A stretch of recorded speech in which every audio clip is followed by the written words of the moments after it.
Bienvenidos. Vamos a continuar con los temas de bioinstrumentación. En este caso vamos a continuar con electromediciones. Bien, entonces vamos a ver la instrumentación para el registro de biopotenciales.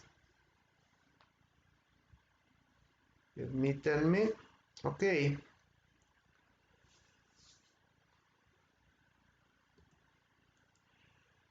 Los biopotenciales son señales eléctricas de funciones biológicas.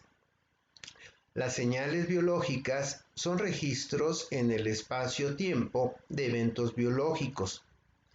La actividad eléctrica que ocurre en este evento biológico produce señales que pueden ser medidas y analizadas. Así, las bioseñales pueden explicar los mecanismos fisiológicos subyacentes de un sistema o evento fisiológico.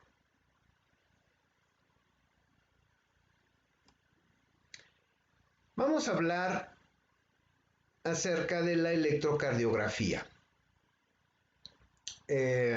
Su acrónimo es ECG.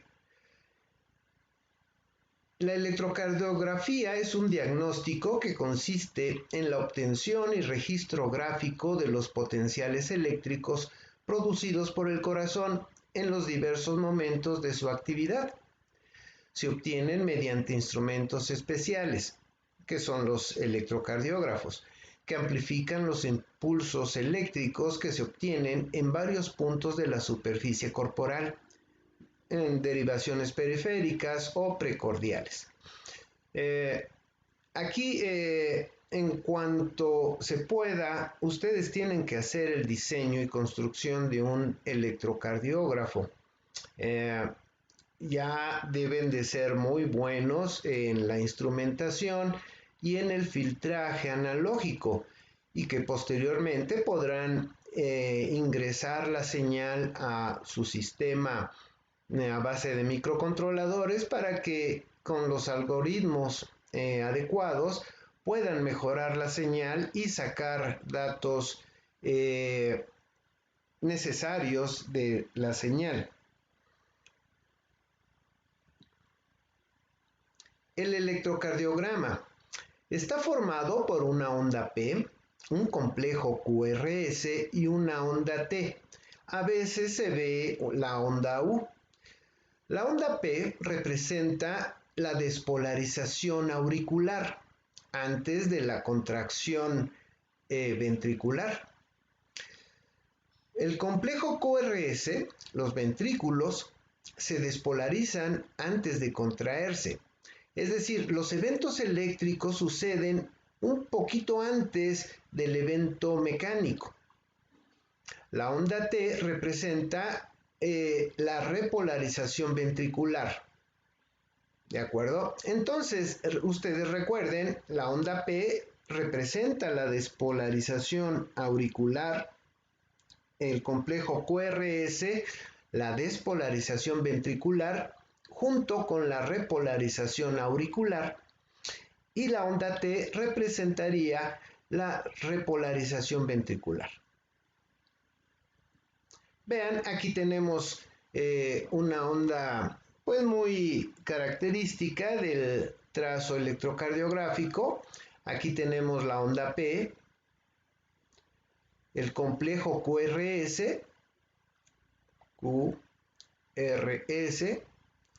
el segmento ST, que es el tiempo antes de la repolarización ventricular, representada por la onda T. Esto es porque básicamente vemos en una despolarización de una fibra nerviosa, por ejemplo, cómo vemos que si estamos monitoreando cómo avanza la despolarización, por ejemplo, aquí la despolarización va en este punto y nosotros observaríamos en nuestro monitor este cambio en la señal. Conforme avanza, veríamos que ahora cae y otra repolarización de esta forma hasta que quede estable y se cumple todo este ciclo.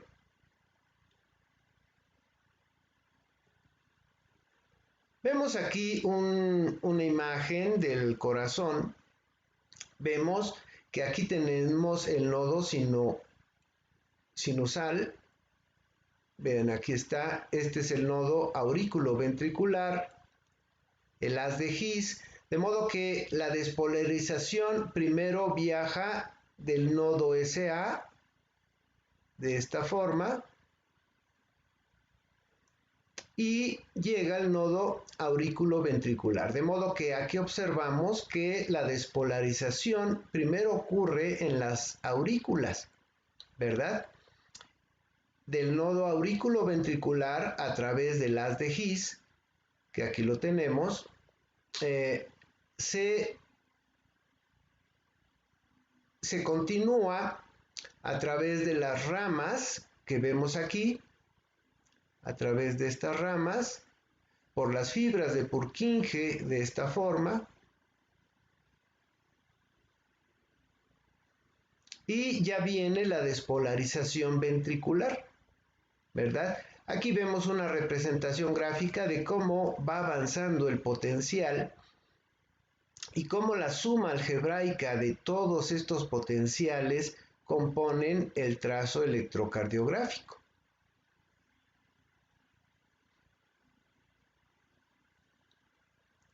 Tenemos muchos tipos de electrocardiógrafos. Hay unos estáticos, hay otros que soportan esfuerzos físicos durante las lecturas. Tenemos los de pluma. Vaya, estos son aquellos que tienen una pluma inscriptora, que a veces son de tinta, a veces son térmicos, y trazan el electrocardiograma en una tira de papel milimétrica. Y tenemos los digitales, ¿verdad? Que ya despliegan el trazo electrocardiográfico en una pantalla. Del flujo de corrientes eléctricas en el tórax. La corriente fluye desde la base hacia la punta del corazón durante todo el ciclo de despolarización, exceptuando su parte final. Por lo tanto, el electrodo que se halla más cerca de la base del corazón será negativo con respecto al electrodo situado más cerca de la punta. Es decir, básicamente la despolarización cardíaca viaja de arriba hacia abajo, de esta forma, ¿verdad? De modo que empieza acá arriba y va viajando primero por el centro y rodea el corazón por su exterior por abajo. Vemos aquí un GIF de cómo va la despolarización.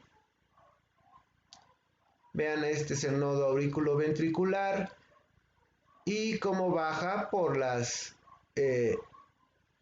de His, las fibras de Purkinje, y cómo se va formando el trazo electrocardiográfico.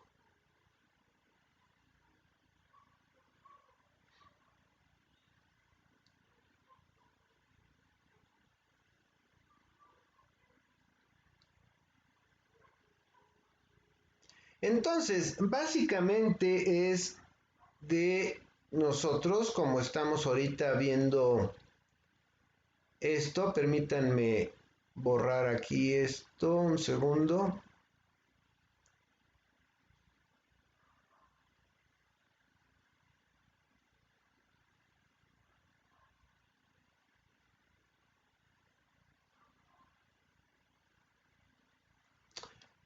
Es, si ponemos un electrodo aquí,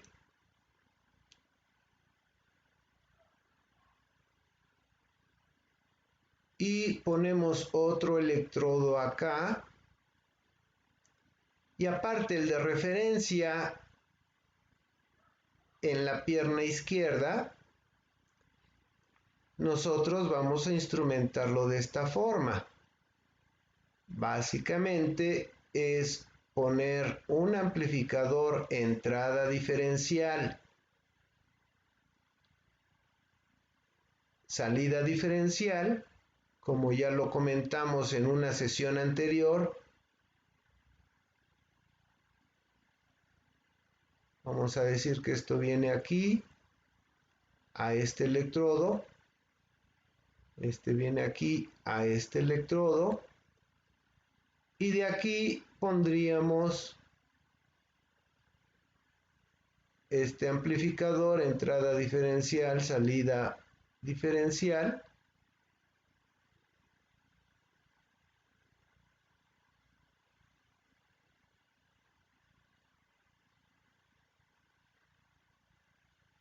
De esta forma, ¿verdad? De modo que recuerden, llegamos a hablar de que somos conductores de volumen. Hay, por supuesto, la Tierra, vamos a agarrarnos de aquí, vendría al electrodo de la pierna izquierda. A ver un segundo.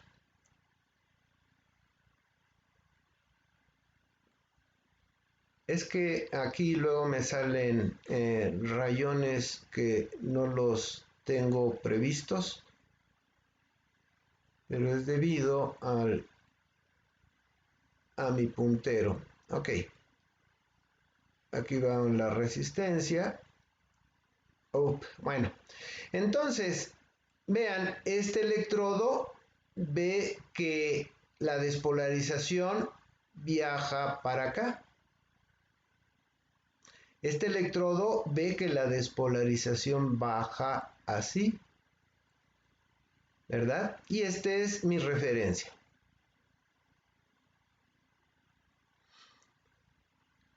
De modo que, como somos conductores de volumen, este electrodo va a ver la actividad eléctrica cardíaca más ruido.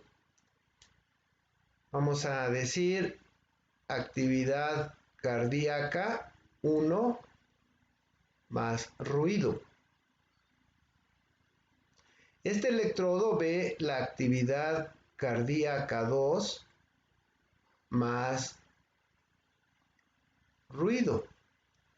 Y como aquí hacemos la diferencia, entonces este ruido va a tender a cancelarse con este ruido, gracias a que, como somos conductores de volumen, pues casi todo el ruido de aquí es el mismo que casi todo el ruido de acá. Sin embargo, la actividad eléctrica del corazón aquí es diferente que la actividad eléctrica del corazón acá. De modo que ahí se cancela gran parte del ruido. Y aparte, después esto lo meteríamos en otro amplificador de entrada diferencial, salida única, como ya lo hemos platicado. Un segundo.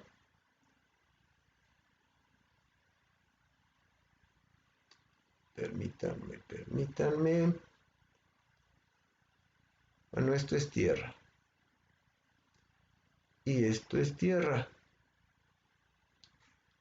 Entonces, esto ya lo meteríamos a un amplificador diferencial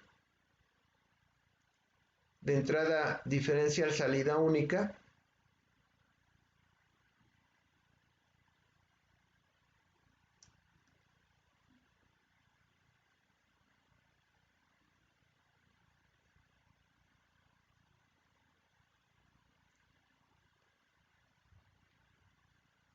En estas terminales, ¿verdad? Perdón, aquí es acá. Y aquí ya tendríamos una señal, con el trazo electrocardiográfico, pues con ruido, ¿verdad?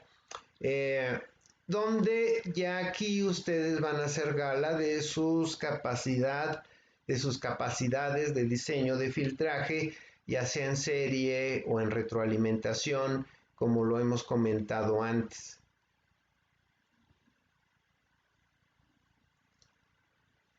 Las derivaciones electrocardiográficas.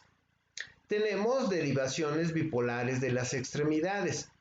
La derivación 1, terminal negativa al brazo derecho y positiva al brazo izquierdo. La derivación 2, terminal negativa al brazo derecho y positiva a pierna izquierda. La derivación 3, terminal negativa al brazo izquierdo y positiva a pierna izquierda. También tenemos el triángulo de Einthoven. Señala que los brazos y la pierna izquierda forman los vértices de un triángulo que rodea el corazón. Esto es la ley de Einthoven. Si se registran los potenciales eléctricos de dos de las tres derivaciones convencionales, la tercera puede deducirse simplemente sumándolas. Vean aquí tenemos en el tórax de esta persona un triángulo que es el triángulo de Einthoven. De modo que si nosotros vemos la señal en este punto, en la muñeca, un electrodo en la muñeca del lado de su brazo izquierdo, del derecho, perdón, otro electrodo, el positivo, en la muñeca del brazo izquierdo y otro monitor con estas conexiones como las observamos acá. Aquí y acá, este otro monitor, pues con electrodos aquí y acá. Entonces vamos a ver el juego de señales. Vean, una señal la veríamos así, la otra señal la veríamos así y podríamos deducir la tercera por la suma algebraica de las dos primeras. Tenemos las derivaciones precordiales, son las torácicas, donde con un monitor en este punto podemos ver la señal que haya en cada punto en la base de las costillas. ¿Sí? Ustedes pueden tocarse la base de las costillas y ahí son los puntos de toma de señal de las precordiales, como se indica aquí. En estos puntos es donde se hacen la mayoría de los análisis para personas que sufren de alguna patología cardíaca. Vean, por ejemplo, aquí en la B1, en esta posición B1, veríamos el trazo de esta forma, en la B2, en la B3, etc. Y esta es información valiosa para los médicos que examinan a este paciente. Recuerden, aquí nuestro punto de interés es más que nada la fidelidad de la señal. Si ustedes se pasan de filtraje, que sea un filtraje con un dominio de pasabajas, probablemente esta señal la veríamos más plana y quizás hasta con un matiz de pasabajas, una respuesta muy capacitiva, ¿verdad? De modo que vean la importancia en la delicadeza, en la finura del diseño del sistema electrocardiográfico, ¿verdad? Porque es posible que un electrocardiógrafo mal diseñado o bien descalibrado haga que estas formas de onda aparezcan ligeramente diferentes, y no es porque el paciente esté mal, sino porque el sistema es el que está funcionando mal o estuvo mal diseñado. Y claro, esto va a ir en perjuicio del paciente, ¿verdad? En estas precordiales, El electrodo negativo es denominado electrodo indiferente, conectado por unas resistencias a los brazos y a la pierna izquierda. El electrodo precordial se conecta a uno de los 6 puntos precordiales. Anomalías relativamente pequeñas de los ventrículos suelen causar cambios muy intensos en el trazo electrocardiográfico. De ahí la importancia que es para los cardiólogos tener una señal fidedigna de estos puntos. Tenemos también las derivaciones unipolares aumentadas de los miembros. Los trazos son de este tipo. Entonces recuerden, ustedes van a ampliar en su tarea esto que estamos comentando. De los usos del trazo electrocardiográfico. Determinar si el corazón funciona normalmente o sufre de anomalías, arritmias cardíacas, por ejemplo. Indicar bloqueos coronarios arteriales durante o después de un ataque cardíaco. Se puede utilizar para detectar alteraciones electrolíticas de potasio, calcio, magnesio u otras. Permite la detección de anormalidades conductivas, como por ejemplo bloqueo auriculoventricular, bloqueo de rama, etc. Hay toda una gran variedad de anormalidades. Mostrar la condición física del paciente. Suministrar información sobre las condiciones físicas del corazón, por ejemplo, hipertrofia ventricular izquierda. Aquí tenemos un juego de ritmos cardíacos comunes. Por ejemplo, este primero es un ritmo normal.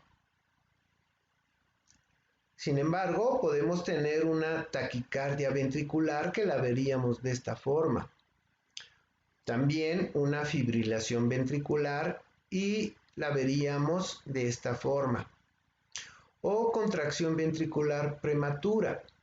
Es decir, los ventrículos sufren una contracción antes de tiempo. Tenemos por parte de las aurículas contracciones arrítmicas y llamadas aleteo auricular. Tenemos también que las aurículas pueden fibrilar y la veríamos de esta forma. Por otro lado, podemos tener, vean, por ejemplo, este sería un trazo normal del electrocardiograma, pero podemos tener un desequilibrio en potasio, por ejemplo, ¿sí? Que este sería un caso de hiperpotasemia o bien de hipopotasemia.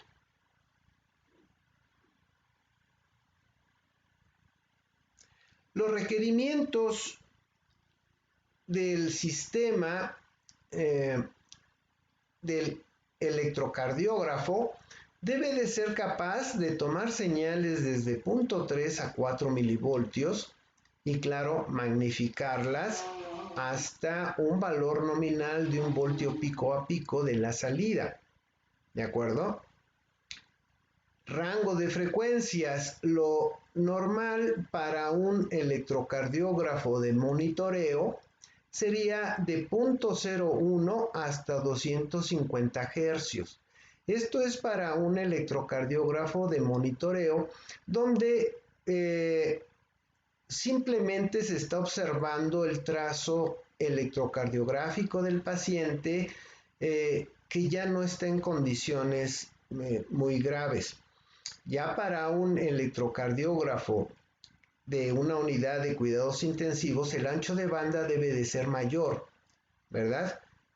Quizá 500 hercios.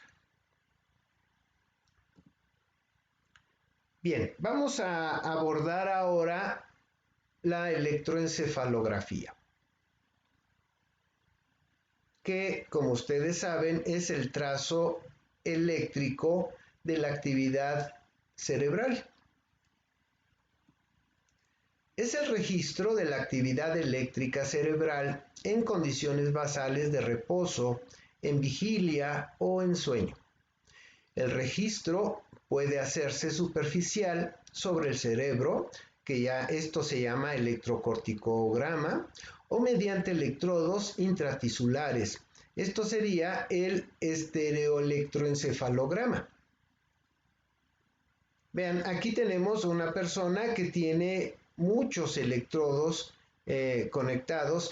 Hay varios sistemas de colocación de electrodos y varía en la cantidad de ellos y en su posición. Nosotros más adelante vamos a revisar el sistema 1020, ¿de acuerdo? Hay muchos, pero solamente vamos a revisar este, que es el más utilizado.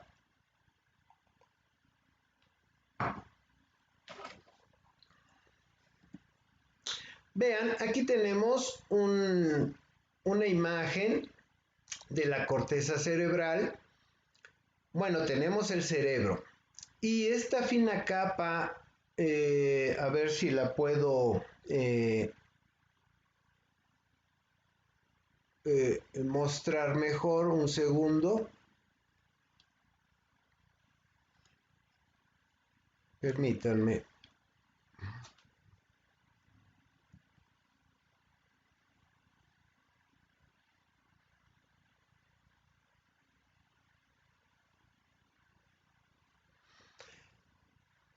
Esta capa que tenemos aquí,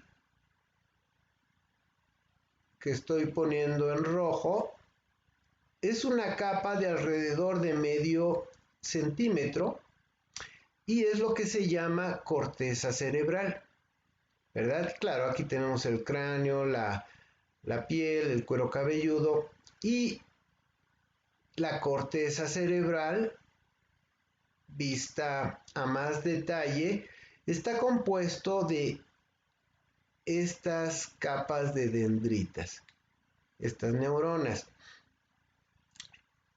Esta es la última trazo de evolución del ser humano y esta corteza cerebral es la que nos hace preguntar quién soy yo, dónde estoy, a dónde voy, de dónde vengo, etcétera. Es lo que produce este raciocinio que tenemos. La electroencefalografía es el registro y evaluación de los potenciales eléctricos generados por el cerebro y obtenidos por medio de electrodos situados sobre la superficie del cuero cabelludo. El electroencefalograma es el registro de la actividad eléctrica de las neuronas del encéfalo. Dicho registro posee formas muy complejas que varían mucho con la localización de los electrodos y entre individuos. Esto es debido al gran número de interconexiones que presentan las neuronas y por la estructura no uniforme del encéfalo. De modo que tomando la señal electroencefalográfica en la superficie del cuero cabelludo, lo que vemos es la suma algebraica de una inmensa cantidad de respuestas eléctricas neuronales. Pero bueno, encontramos una tendencia en esta suma algebraica y que es de gran ayuda en los análisis electroencefalográficos. Vean, aquí tenemos una representación del cerebro. Ustedes ya conocen más o menos estas características, la parte frontal, parietal, temporal, occipital, y lo que para nuestros propósitos de trabajo en este curso, lo que nos va a ayudar mucho es siempre tener presente dónde está el surco central, que sería este, ¿verdad? El lóbulo occipital, porque también vamos a trabajar con señales de este tipo. Y vamos a ver en la siguiente imagen, tenemos más concretamente lo que nos debe de llamar la atención para los propósitos de monitoreo de los trazos electroencefalográficos. Vean, aquí tenemos el surco central, que sería esto, y aquí tenemos toda esta región que sería el área sensitiva. ¿Sí? Todo esto es el área sensitiva. Vean, aquí tenemos el tacto, el gusto, etcétera. Y toda esta área es el área motora. De modo que aquí tenemos el área motora de la lengua, la cara, cuello, brazo, tronco, pierna, en fin, el área visual del lóbulo occipital y el área auditiva, ¿de acuerdo?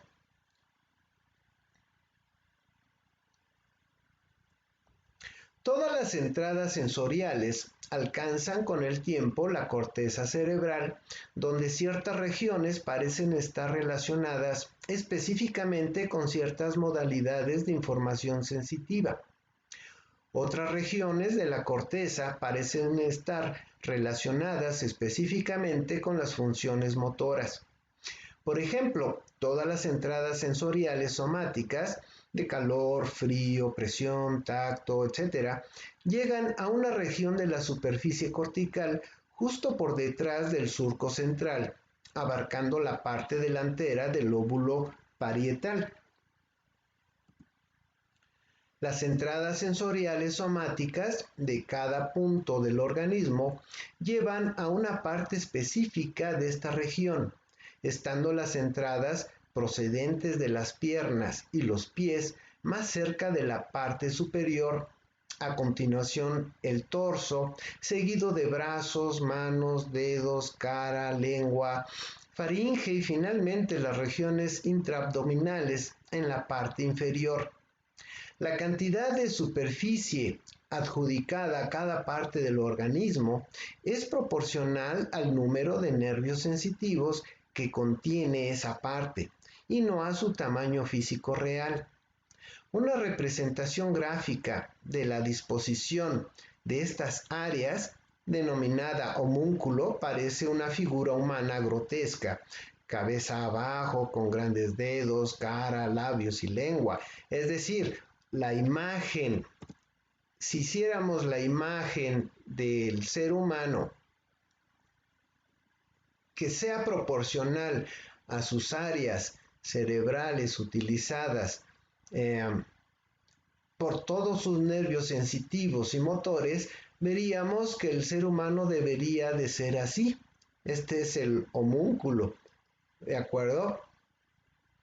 Pero que, bueno, no es así. Vean, aquí vemos una imagen de las áreas cerebrales dedicadas a, por un lado, la parte sensitiva. Vean, para la mano tenemos un área mayor cerebral que para el brazo y antebrazo, para los pies, vean, para los labios. Es decir, tenemos una cantidad muy grande de neuronas sensitivas y motoras dedicadas a estas áreas. Y vean, del lado motor tendríamos esto para la mano y para la cara, en fin, todo esto. De aquí cómo se obtuvo el homúnculo que comentamos en esta diapositiva, ¿verdad? Vean, este es la corteza cerebral. Es lo que decimos que de aquí a acá tiene alrededor de medio centímetro.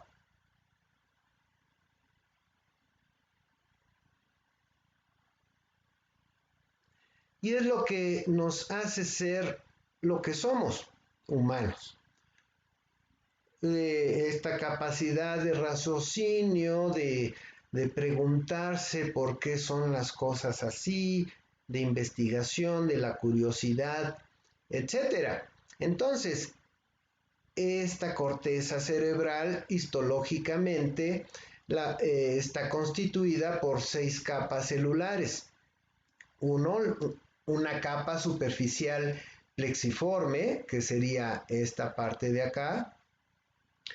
2, capa de células granulares, como lo vemos aquí, son las células granulares. Una tercera capa de células piramidales. Una cuarta capa de células granulares. Otra capa de células piramidales. Una sexta capa profunda polimorfa de células, las células de las capas 3 y 5, estas son efectoras. Las células de las capas 2 y 4 son receptoras. Bien, ahora vamos a hablar de las ondas cerebrales, que deben de ser de mucho interés nuestro y que, bueno, ustedes deben de pues ya tener muy presentes para su manejo.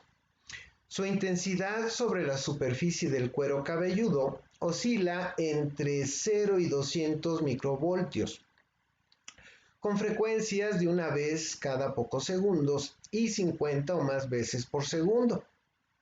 Su carácter depende del grado de actividad de la corteza cerebral y las ondas muestran grandes cambios entre los estados de vigilia, sueño y coma.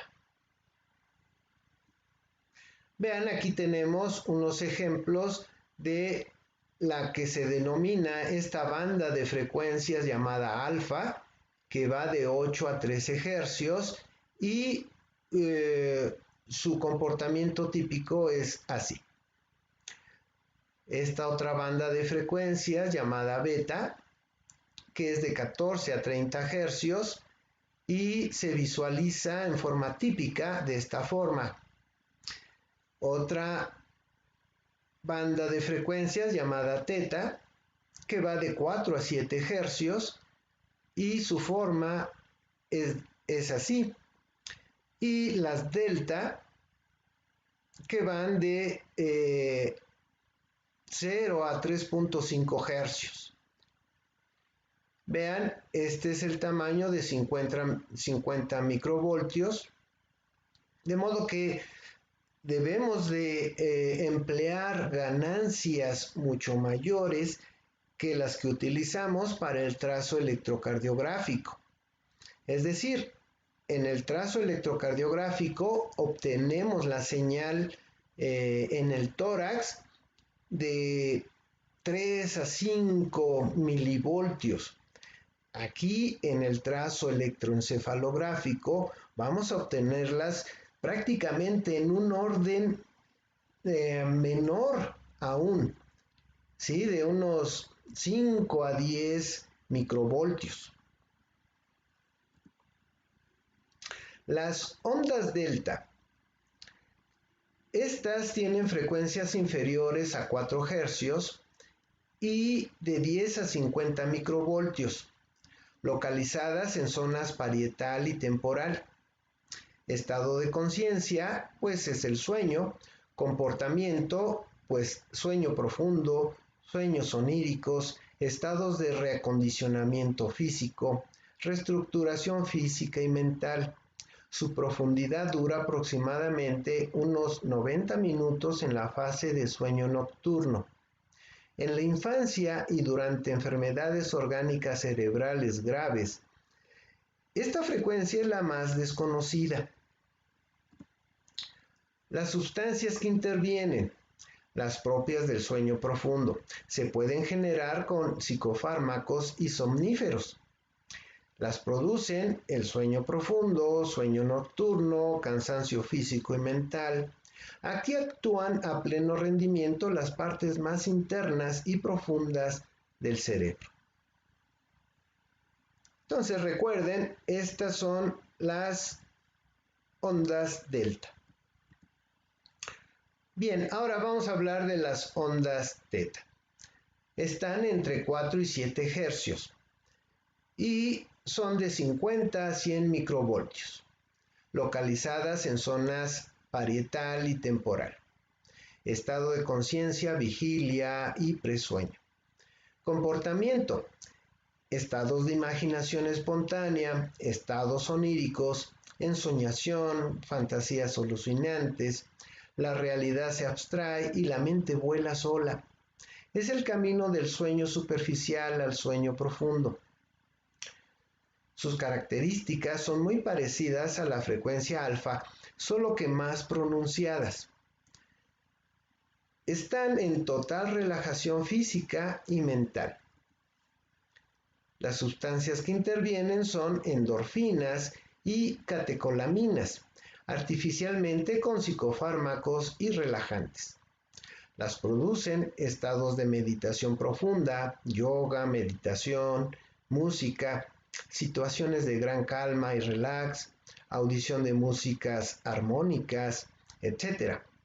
También en toma de drogas psicoactivas. Vamos a abordar las ondas alfa. Estas están entre 8 y 13 hercios y andan entre 100 y 150 microvoltios en sujetos normales despiertos, sin actividad física y con los ojos cerrados, localizándose sobre todo en la zona occipital. Estado de conciencia, vigilia, relax. Básicamente estamos despertando del sueño, apenas tomando conciencia, y apagando el reloj despertador, etcétera, ¿verdad? Pensando apenas en lo que se va a hacer en el día. Comportamiento: podría decirse que están en medio del consciente y el inconsciente. Produce imaginación y lucidez creadora, mayor memoria, asimilación y capacidad de estudio, mejor rendimiento en el deporte. Esta es ideal para proyectar autosugestiones y comportamientos, relajación mental y muscular. Las sustancias que intervienen son endorfinas y catecolaminas, artificialmente con psicofármacos y relajantes. Las producen estados de relajación activa, provocada o pasiva espontánea, ingestión de sustancias psicotrópicas o hipnóticas y sedantes, estados de oración y meditación, relajación muscular y pensamiento en blanco. Tenemos las ondas Mu, que no son propiamente del grupo anteriores, pero que van a ser de gran interés nuestro. Estas ondas Mu están entre 9 y 11 hercios. Noten ustedes, se empalman con las ondas alfa. Están entre 10 a 20 microvoltios. Son más prominentes cuando el cuerpo está físicamente en reposo. También son conocidas como ritmo Mu. Son patrones sincronizados de actividad eléctrica en la parte del cerebro que controla el movimiento voluntario, es decir, en el área motora, en el área cerebral que vimos anteriormente. A diferencia de las ondas alfa, que ocurren a una frecuencia similar sobre la corteza visual en reposo en la parte posterior del cuero cabelludo, las ondas Mu se encuentran sobre la corteza motora en una banda aproximadamente de oreja a oreja. Vaya, el ritmo Mu es el que siempre vamos a buscar cuando emprendamos diseños de interfaces cerebro-computador, por ejemplo. Una persona suprime los patrones de ondas Mu cuando realiza una acción motora o, con práctica, cuando visualiza una acción motora. Esta supresión se denomina desincronización de la onda porque las formas de onda del trazo electroencefalográfico son causadas por un gran número de neuronas que se disparan en sincronía. La onda mu se suprime incluso cuando uno observa a otra persona realizando una acción motora o un movimiento abstracto con características biológicas. Es decir, cuando pensamos en mover el brazo y movemos el brazo, hay una sincronía neuronal en el área motora del cerebro que hace que se deprima el trazo de ondas alfa, ¿de acuerdo? Incluso ya con mucha experiencia, se puede solamente compensar mover el brazo y haciendo la visualización mental de que uno está moviendo el brazo, se observan este ritmo mu. Vean, aquí tenemos, esta es la oscilación mu, que vaya, prácticamente son las ondas alfa, pero con un ritmo. Y podemos tomar, digamos que la envolvente de esta señal,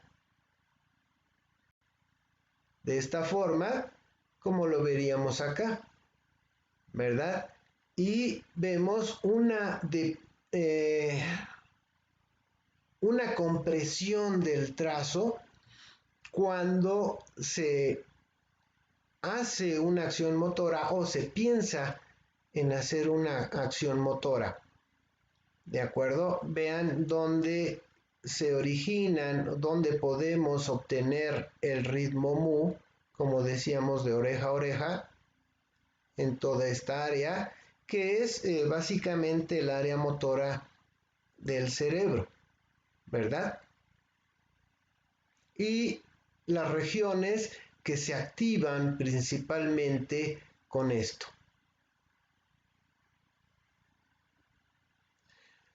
Bien, vamos a ver las ondas beta.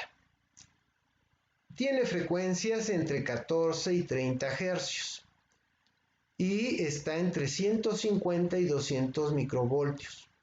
En ocasiones llega hasta 50 hercios, fundamentalmente en las zonas parietal y frontal. Se divide en dos, en beta 1, frecuencia doble a alfa, y se comportan en forma parecidas al alfa, y beta 2, cuando se activa intensamente el sistema nervioso central o bajo tensión.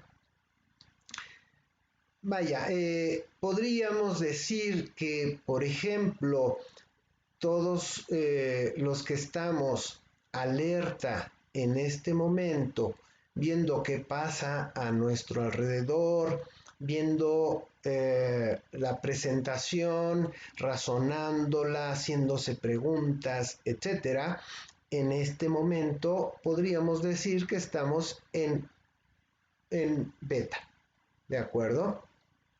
Y vaya, esto se da en vigilia. El comportamiento es razonamiento lógico, recuerdos automáticos, conversaciones habituales, autoconciencia. La mayoría del tiempo de vigilia transcurre en beta, pues es su estado por antonomasia. Las sustancias que intervienen pues son adrenalina moderada y otras muy generalizadas. Las producen estados de vigilia normal, estados de concentración en el trabajo, el estudio, lectura, viendo la televisión, en general estados de atención consciente rutinarios. Bien, las ondas gamma. Estas están entre 30 y 100 hercios y andan entre 100 a 150 microvoltios en sujetos normales despiertos sin actividad física, en la zona prefrontal y lóbulo temporal en dos momentos distintos, el de memorizar y el de traer a la memoria un recuerdo. Estado de conciencia, vigilia. Comportamiento, memoria actual y residual. Estados de conciencia extremos o ansiedad desbordada. Es decir, cuando tenemos, digamos, un sobresalto, por ejemplo, ya sea bueno o malo, ¿verdad? las sustancias que intervienen, pues adrenalina y corticosteroides. También la hormona somatotropa, que es la hormona del crecimiento. Las producen respuesta a estímulos cognitivos, ruidos o sonidos fuertes y estremecedores, situaciones tensas de júbilo o pánico, físicas o psicológicas. Vean aquí, bueno, esta imagen no me quedó muy bien, pero espero que se vea razonablemente eh, en sus monitores. Y vean, aquí tenemos un ejemplo de ondas beta, de ondas alfa en vigilia, en reposo. Y aquí tenemos otra representación de una fase 1 y de fase 2 y 3 de ondas teta. Aquí tenemos otra de ondas delta y otras de onda beta.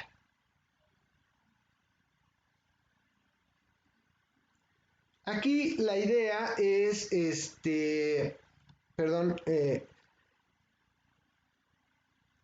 este es el vértice, vaya, la punta máxima del cráneo que tenemos, de modo que es el vértex, ¿verdad? Aquí vemos el vértex. Se supone que la máxima amplitud de señal se obtiene cerca del vértex y la señal va decayendo en amplitud conforme nos alejamos del vértex. De esta forma, como se ve aquí en esta vista superior del cráneo, con estos círculos concéntricos, y como lo vemos acá, la calidad de la señal en diferentes puntos del cráneo.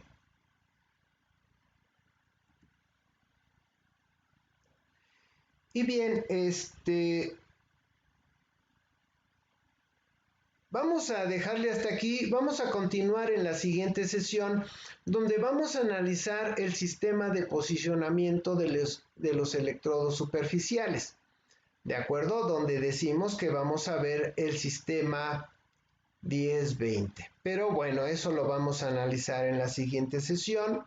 Espero que haya sido interesante hasta acá y que estén en beta analizando lo que hemos visto y no haberlos llevado a alfa o a una banda inferior aún. Les agradezco su atención. Muchas gracias.